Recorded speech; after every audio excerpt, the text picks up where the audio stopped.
يا شباب حياكم الله. ازاي تعمل منتخب تكسب بيه افريقيا؟ ولنفرض انك هتمسك منتخب زي غانا او السودان او مصر وهتلعب كاس افريقيا. في البدايه اول تصريح هتقول ان انت مش بتاع منتخبات ولا بتعرف تدرب، بس جت قدامك صفقه منتخب مش هتعزها على اخواتك، وده عشان تخلي المسؤوليه لو لا قدر الله خسرت يعني. تاني حاجه هتعملها انك هتبدا تجمع في قائمه المنتخب، والقائمه دي هتنقسم لحاجتين: قائمه لعيبه محترفه وقائمه لعيبه محليه. بالنسبه للعيبه المحترفه فانت مش محتاج تتعب دماغك كتير، انت حرفيا هتجيب اي لعيب محترف بره. هتقولي حتى لو بيقعد دكه يا معز، هقول لك حتى لو ما لعبش كره قدم في حياته، اقول لك لو شغال عامل نظافه في النادي ده حياته برضه، لان طبعا الدقيقه هناك بسنه من عندنا. فلو لعب مع المنتخب ولقيته مش مفيد في الملعب ولا مفيد فوزي، كفايه قوي ان اسمه لاعب محترف. بالنسبه بقى للعيبه المحليه هتختارها على اساس ايه؟ هتقولي من حيث ارقامهم وادائهم في النادي بتاعهم. لا، انت لو مشيت بالتفكير الراجع ده ما تستناش تكسب افريقيا، انت ما تستناش تكسب دوره رمضانيه اصلا، لانك هتختار على حسب اثاره الجدل. بمعنى انك لو لقيت لاعب عامل اداء قوي جدا في الموسم ده، خد اللعيبه كلها بتاعت الدوري اللي هو، وتطلع تصريح بعد كده تقول انا ما اخترتهوش عشان انا انسان مشطشط. وبكده انت هتعمل فتنه ما بين جماهير الانديه وتخليهم يتلخموا في الموضوع ده، وانت من ناحيه ثانيه تخسر افريقيا فمحدش ياخد باله. انما بقى اللعيبه المحليه اللي انت هتختارها فعلا، هتختار لعيب محدش يعرفه غيرك، حرفيا النادي بتاعه وزمايله اللي معاه في الفرقه لسه مكتشفين ان هو بيلعب معاهم على حسك انت. وده هتجيبه ليه؟ عشان لو عمل اداء حلو نقول انك مدير فني كويس وليك نظره وبتعمل من الفسيخ شربات. انما بقى لو كان اداؤه زي الزفت وخسرنا البطوله، نخلي اللاعب ده ياخد صوره مع الكاس عشان تنزل صورته مع اكتر 10 لعيبه ظلمتهم كره القدم. بس اهم حاجه تقعد 10 ثواني مثبت رياكشن وشك عشان ياخدوا بالهم ويصوروا.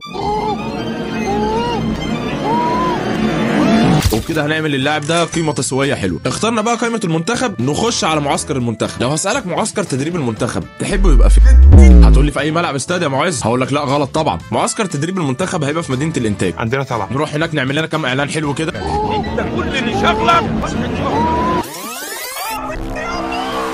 وهنقعد نقول التامنه يا رجاله، وهبص على الشبكه قبل ما اشوط. واحنا مقدرين ده جدا وبنفرح بيه على فكره. مش تفرح يا كابتن فتحي، ده انت دولة 4 سنين مكشر منهم 3.